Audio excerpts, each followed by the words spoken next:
बिस्मिल्लाहिर्रहमानिर्रहीम। इय्याक नअबुदु व इय्याक नस्तईन। अल्लाह तेरी इबादत करते हैं और सिर्फ तेरे से मदद मांगते हैं।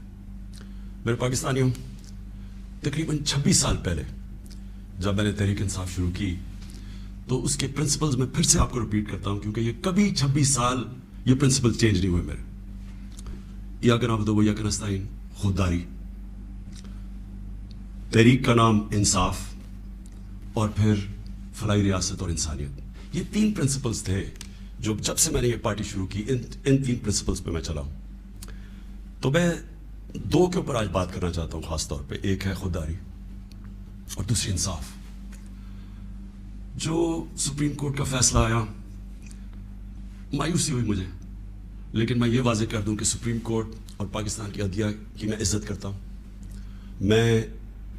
मैंने एक ही दफ़ा जेल गुजारी है और वो आज़ाद अदलिया की तहरीक के अंदर मैं जेल में गया, क्योंकि ये मेरा ईमान है कि जब तक एक मुल्क के अंदर इंसाफ नहीं होता, कोई भी मुहज़्ज़ब माशरा उसकी बुनियाद इंसाफ पे होती है, और जो इंसाफ के गार्डियन होते हैं वो आपकी अदलिया होती है। तो मैं ये कहते हुए मुझे अफसोस हुआ, और अफसोस क्यों हुआ मैं ये अपनी कौम के सामने वाज़े कर दूँ कि जो भी अदलिया का फैसला हम एक्सेप्ट करते हैं। अफसोस इसलिए हुआ कि जो डिप्टी स्पीकर ने जो असेंबली प्रो की थी, उसकी वजह क्या थी? उसकी वजह ये थी आर्टिकल 5, यानी कि बैरूनी मुदाखलत हुई थी पाकिस्तान के अदम एतमाद पे।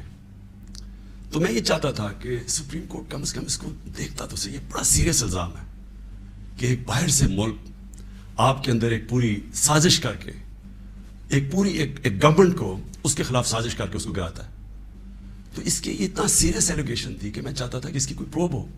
कम से कम सुप्रीम कोर्ट वो जो मुरासला है, जो डॉक्यूमेंट है, कम से कम उसको बना के देख तो लेता कि क्या ये जो हम कह रहे हैं कि इतनी बड़ी साजिश है और रिजीम चेंज की कोशिश है, क्या हम सच बोल रहे हैं या नहीं बोल रहे हैं। तो मुझे थोड़ी सी मायूसी हुई, क्योंकि ये इतना बड़ा इशू है और इसके ऊपर कोई सुप्रीम कोर्ट में बात नहीं हुई। और दूसरा मुझे अफसोस ये हुआ कि उतनी जल्दी जितना फैसला आया, जो 63A यानी कि जो खुलेआम हॉर्स ट्रेडिंग हो रही है, पॉलिटिशियंस के ज़मीर खरीदे जा रहे हैं, भेड़ बकरियों की तरह उनको बंद किया जा रहा है होटल्स में और उनकी कीमतें लगाई जा रही हैं। सोशल मीडिया का ज़माना है, बच्चे को पता है किस कीमत के ऊपर अपने ज़मीर बेच रहे हैं। कौन सी जमहूरियत है ये? कौन सी दुनिया की जमहूरियत में इस चीज़ की इजाज़त दी जाती है?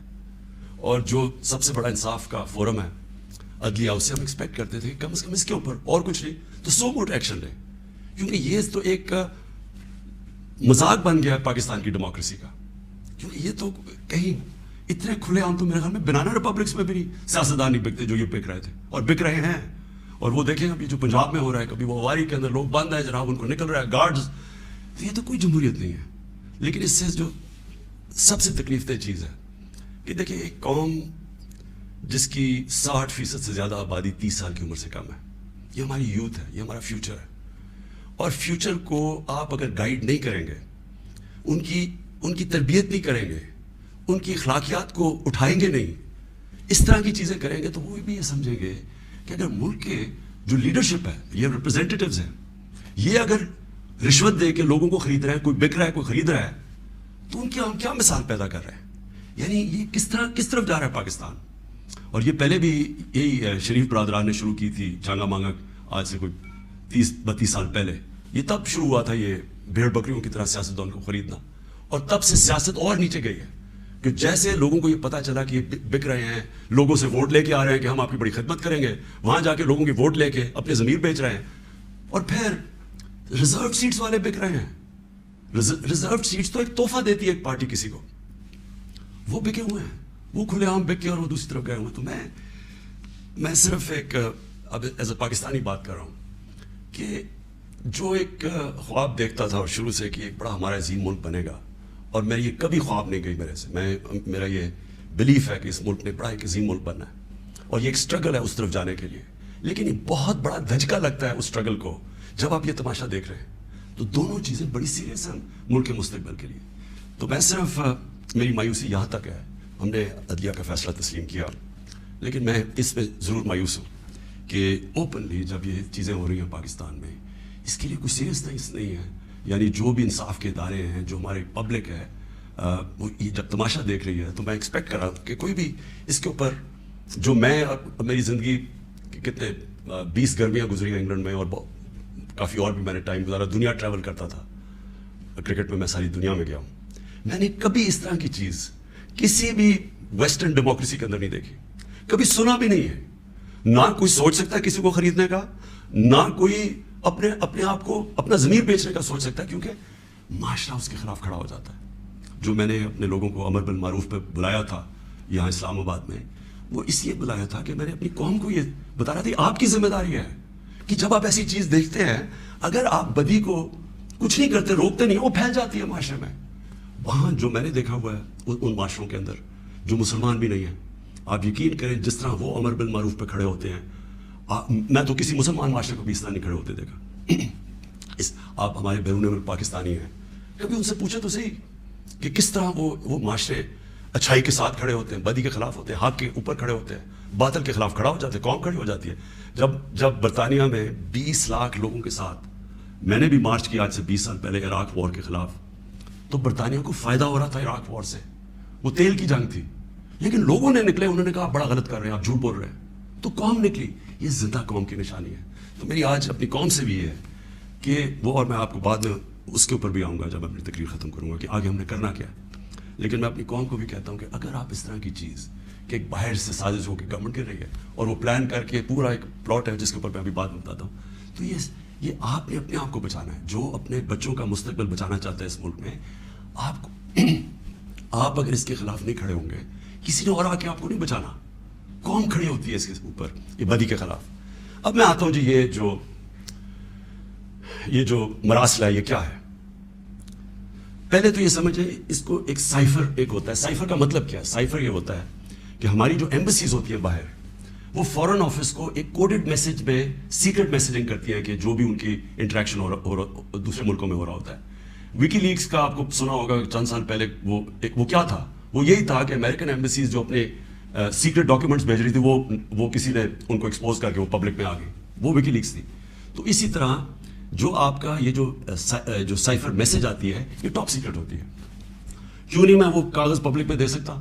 کیوں نہیں میں میڈیا کو دے سکتا؟